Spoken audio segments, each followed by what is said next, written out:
Rimda respublika tuzumini qulatgan, imperiya sari yo'l ochgan buyuk tarixiy shaxs haqida gaplashamiz. Yuliy Sezar qahramon yoki diktator? Gay Yuliy Sezar miloddan avvalgi 100-yilda Rim shahrida dunyoga keldi.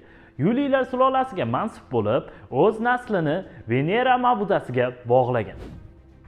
Yuliy Sezar mohir sarkarda bo'lib qolmasdan, ajoyib nutq sohibi ham edi. U o'zining qimmatbaho sovg'alari orqali Rim aholisining mehrini qozonadi va kelajakda uning diktator bo'lishida muhim ahamiyat kasb etadi.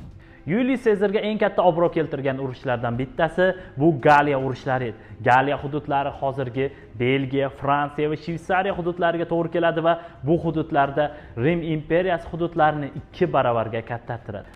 Yuliy Sezar o'sha paytda ziddiyatda bo'lgan Pompey va Krasni birlashtirib, ular o'rtasida ittifoq tuzishga erishadi.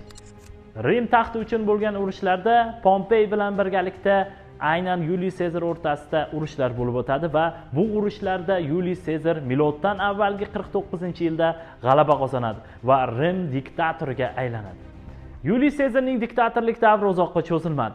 Unga qarshi bo'lgan respublikachilar aynan senatga bo'lgan yig'ilishda uni 23 marta pichoqlab o'ldirishga harakat qildi.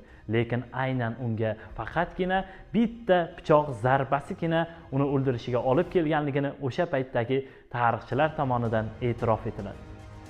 Yuliy Sezarning hayoti fojiaviy yakun topgan bo'lsa-da, lekin insoniyat tarixida u o'chmas iz qoldirdi.